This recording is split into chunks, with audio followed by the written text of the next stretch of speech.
ม้ากระท่วงกระตื่นพี่น้องเลย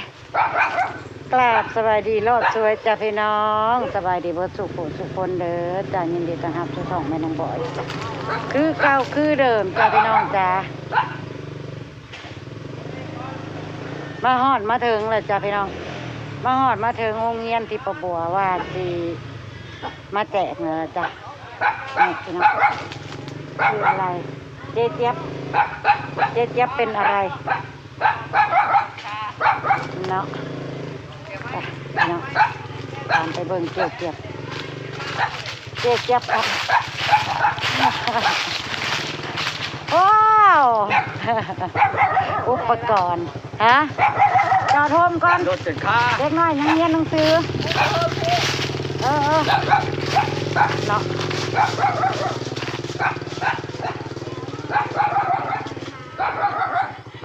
สบายดีพี่น้องมาถึงแล้วจ้าถึงแล้วถึงโรงเรียนนี่คือโรงเรียนเนาะพี่น้องเอาบัวเสียให้เบิ่งเปิดกล่องหลังเป็นโรงเรียนที่ประบัวว่าสิอยากมาแจกอะไรพี่น้องเอาให้มากระเฮาพี่น้องมาเฮานี่เป็นบ้านเพิ่นเมื่อก่อนมันที่มีแต่เทียงนาดอกแถวนี้พี่น้องแต่เดี๋ยวนี้เป็นบ้านแล้วจ้ะนี่กระทางเขาเนาะโรงเรียนเพิ่นค่อนข้างสีนี่ที่ประบัวว่าอยู่ในป่าพี่น้องนี่อยู่ในป่าจ้ะเนาะมีตั้งแต่ป.1 ฮอดป.5จ้ะพี่น้องโรงเรียนเพิ่นประถมจ้ะส่วนมัธยมกะสิไปพุ่นแหละบ้านประบัวพุ่นแหละไปเขาอยู่พุ่นพี่น้องป่าล้อมรอบไปด้วยป่าจ้ะป่าอีลีอีหลอที่ประบัวว่าให้ฟังเมื่อคืนน่ะที่ว่าอันเลอะพักเฮียนเลยแล่นเขาป่าอันห้องหลังโรงเรียนนี่แหละพี่น้องนี่ประมาณนี่แหละนี่เป็นห้องหลังโรงเรียนเนาะ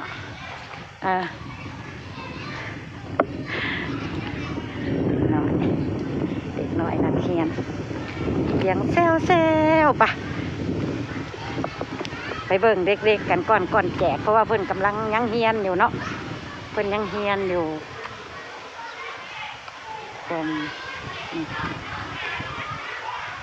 บ่มีผู้ใดเว้าถึงว่าอยากแจกนั่นแจกนี่เด้พี่น้อง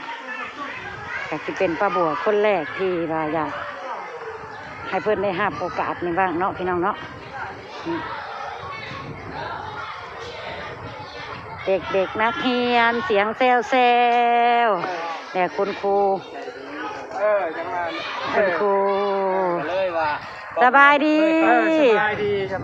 ยคนเคยเข้าอยู่ในนี้ก็เลยจะเอามาในนี้มีชนะก็จะอยากให้เด็กน้อยได้ครับโอกาสแจกมั่งไปแจกแต่ทั้งอื่น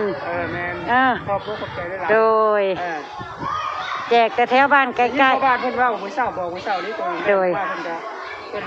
โบกลัดโดยเพิ่นว่าแจกที่ช่องมือไหนแจกมาช่องมือเพิ่นลืมมันก็บอกมื้อเช้านี่บ่เป็นหยังมาร่วมกันเลยก็ให้เฮียนปกติเดี๋ยวพักเฮียนจังค่อยแจกกันเนาะพอดีพักก่อนไปเบิ่งเด็กๆกันพี่น้อง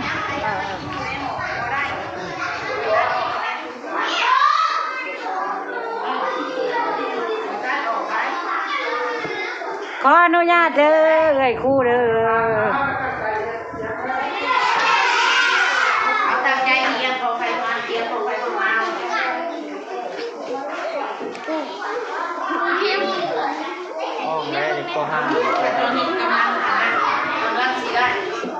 ห้องได้นี่ป.5บ่นี่ป้าป.5ละซื้อยังเจ้าน่ะซื้อกุ้งเอาสบายดีก่อนสบายดีดูโอ้โดยลุงพ่อมกับที่เข้าเฮียนเหรอพี่น้องเลย เป็นนักเรียนบ้าง อย่าไปสอดที่นี่คือคืนใหญ่โตเป็นคนเก่ง ก็หาผสมกัน อยู่นี่ไร นักเรียนบ่นะเอาได้นักเรียนมาเพิ่ม1 คน บอกมาฟังเนี่ยติ่งแล้วเด้อ ได้รูปกระดานแล้วพี่น้อง ทั้งป .1 ทั้งป .5 มีในคู่แล้วกันจับมาใส่ทีเดียวกัน โอ้เนาะเฮียนตั้งใจเฮียนเดี๋ยวมื้อนี้มีของมาแจกดีใจบ่ ดีใจบ่พี่น้องเด็กๆอยากได้บ่ของแจก พอดังนั้น ดีใจดุไปเบิ่งหมองใหม่อีกพี่น้อง ก็จะเรียนก่อน ตั้งใจเรียน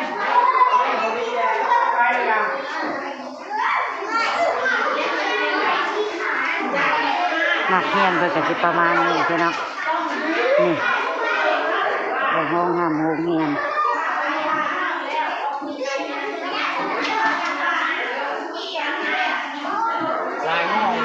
หลายห้องอยู่เนาะ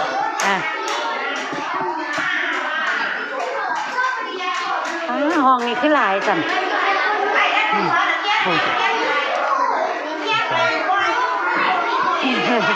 เสียงเซี่ยวพี่น้อง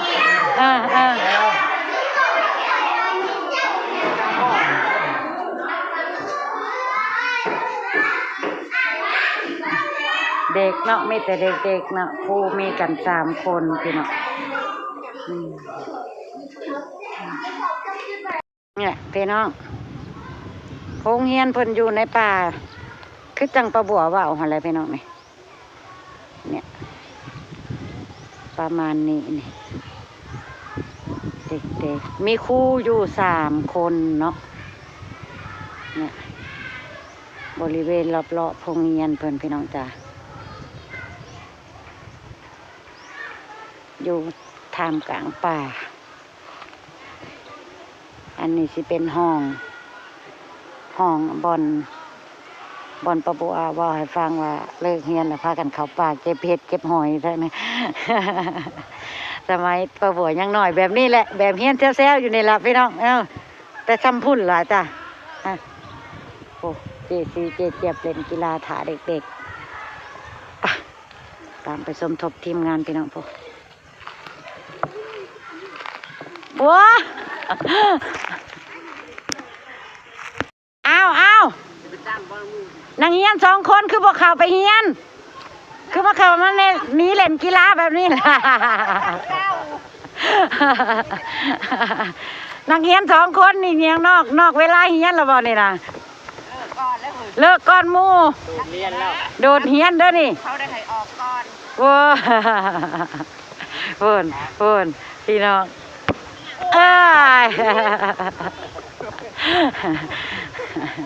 เล่นทาซ้ำมันเพิ่นพักผ่อนนักเรียนฟังมีครูจะ3 คนมีครูอยู่3 คนนักเรียนกี่ห้องนักเรียน5 ห้อง5 ชั้นป.1 ป.2 ป.3 ป.4 ป.5 แต่ครูมีอยู่3 คนจ้าโอ้ยอู้เจ็บคือเห็ดหวาดเสียวแต่ละเจ็บเบิดโรงเรียนแล้วก็จะมีห้านขนมอยู่ซ้ำนี่พี่น้องนี่เพราะว่ามันไก่บ้านคนเนาะอันนี้มันจะเป็นเนี่ยก็จะมีมาขายมันยำให้เด็กๆซ้ำนี่แล้วกันกับเพื่อนอีกเย็นเวลาจบไว้ไปนั่งให้ข่าวไหมขอให้กับแขกบ่ห้องกะแขวน้ำนมล้นไว้ห้องกะแขวล้นเก่งนึ่งไปที่แรกยุบมาหยอกคู่เลยวันนี้พี่น้องน้ำเจี๊ยบแล้วก็อยากข่าวข่าวอยู่บ่แขวน้องกระปุกแขวก็เลยเล่นห้องกับแขวน้ำนมมันก็รอเล่นเดียวไปดูแม่ขับไปนั่งน้ำมูนี่ตัวเรานั่งบ่นั่งข้าวพรได้เราข่าวไปนั่งตะเต้ยแล้วถ้าพรเรามาฮอดแล้วก็ข่าวไปเฮียนแล้วแหละ เอื้อยคู่ไปเนาะฮะ คล้ายๆเกลือน อุ้ยตีดากอีได้คู่ก็ได้เบิ้ง ในใหม่บรรทัดสะพดดีนะเคียนได้หนึ่งเท้าพี่นาสุดลงนาเคียนเท่าแห่งปีดี นักเรียนดังให้ตีคักเนาะโอ้ยมันมืดพี่น้องพักพอแล้วพี่น้องพักพอแล้วเด็ก ก้มรถบ้ามืออยู่ไหน ๆเอาโฮมได้เด็กค่อนข้างหลายพอดีเป็นตาหักตาแพงเป็นนางแต่ว่าโอ้ยนี่คือปบัวว่าแหละคน สามห้องสะอาดอยู่ค่อนข้างที่จักสิว่าจังใดเบิ่งเอาเองอะไรพี่น้องเอ้ย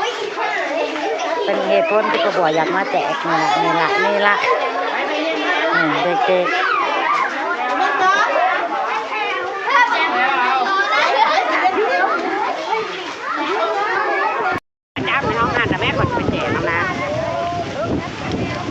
เริ่มแล้วพี่น้องเริ่มแล้วจ้าเด็ก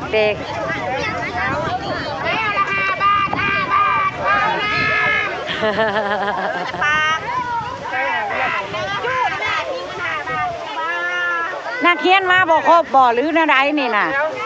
คือเป็นซีหน่อยขอบคุณผู้ใหญ่ใจดีเด้อซัพพอร์ตอันน้ำและกากล้วยทอดเจี๊ยบพี่น้องมาแจกเด็กๆก็ดีอกดีใจได้เพิ่นบ่เคยได้แจกจักเทื่อเพิ่นบ่เคยได้แบบนี้จักเทื่อถามครูเพิ่นแล้วครูเพิ่นก็ว่าบ่มีแบบนี้เอ้าลุงพรยังเด็กจับมันอะไรเจ้าหายุ่งบุ้มมันแจ้งเด้อเนาะพี่น้อง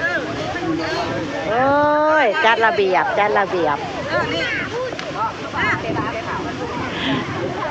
ได้บุญได้กุศลหลายๆเด้อผู้ใหญ่ใจดีที่ซัพพอร์ตเข้ามาในมือนี้ก็ได้นี่เบิ่งแน่นี่เป็นตาดีอกดีใจน้ำบ่ดิเด็กๆดีใจแห้งๆนี่จัดไปเลยเอาน้ำก้อนบ่ไปเลยพร้อมกันเลยเอาไปได้เอาพร้อมกันเลย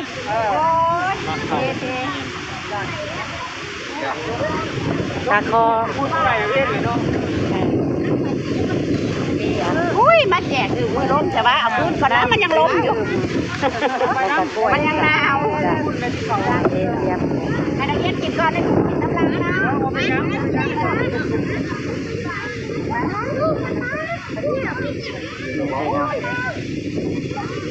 นะแม่ได้กันหมดทุกคนไปออกจะได้แล้วออกไปออกน้ำน้ำออกได้เลยออกไปนกเอาเข้าใจเพิ่น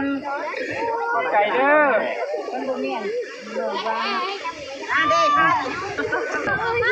ทีละแถวได้ไวทีละแถวเด้อเด้อน้ำแข็งจะใช่พวกจากช่อง YouTube แม่น้องบอยเจ๊เจี๊ยบเจ๊สีลีโอเด้อมือนี่เด้อจ้า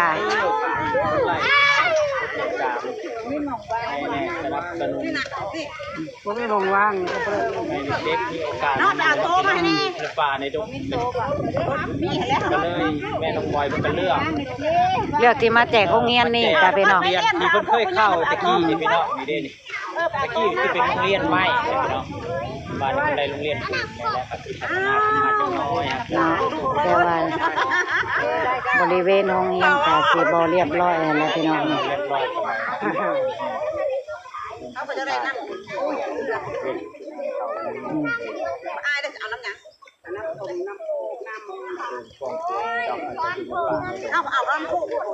เอากล่าวน้ำโคกเอาเลือกได้เด็กๆเลือกได้มาแล้วมาครับวันนี้เนี่ยอันนนนี่เดี๋ยวนนนี่ก็มาฮับเนาะนนนี่ได้แล้วไปแล้วเดี๋ยวโอ๊ยเป็นกระหามโตหามตั้งมาให้พี่น้องเจ็บนี่เจ็บตั้งเลยบ้านนี่เห็นบ่เด็กๆก็ได้ไปเลยให้ เด็กๆคนมาจับเอาแล้วก็เพิ่นก็ออกไป อ่า ได้แล้วออกไปได้ลูกเพิ่นจังสิฮู้ว่าผู้ใดได้ผู้ใดบ่ได้เด้ อืมมาเจซีง่ายมาข้างหน้าบาดนี้ คู่คนเนาะพี่น้อง แม่ยกมา อืม สันทงก็เป็นชื่อดีวะ น้ำสังทงอีแหละ อ๋อคนนั้นคืออันนำอันเขียดอันมันตายเลยเนาะ เป็นงูตาย ตายแม่เลยตายเนาะ เป็นระเบียบเรียบร้อยเป็นฟังความครู่ดีคักแต่นะพี่น้องแต่ละคนครูเพิ่นก็จะมีกันอยู่3 คนสั้นเรียนแต่ว่าครู3 คนเนาะประมาณนี้พี่น้อง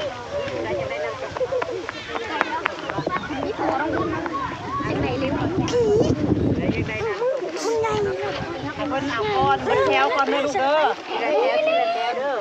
เบิดทุกคนน้ำเอาไปยังเลยล้างชุดที่ฉันโอ้ยกูว่าโดนไอ้เฮา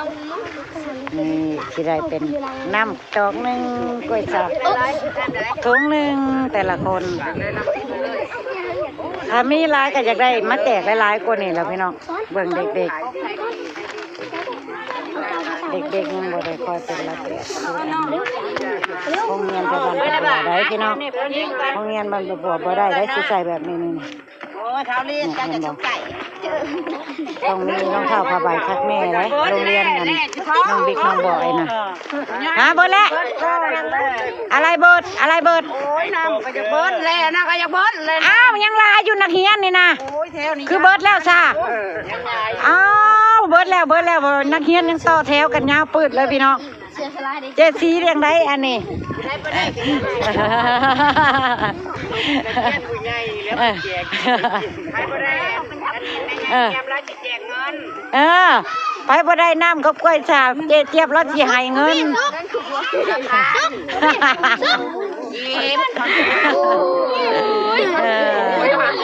โอ้ยนักเรียนว่ะพันกีบโอ้ยโหลดนี่ เอาไป พี่น้อง เที่ยวหาจักไรว่าพันกี่ไม่ซื้อบ่ได้ ก็เป็นความสุขของผู้ให้และก็ผู้แจกและก็ผู้ภาพพร้อมพี่น้องเบิ่งนี่เด็กๆเพิ่นก็ดีอกดีใจ ชุกคือเอาลายได้ชุก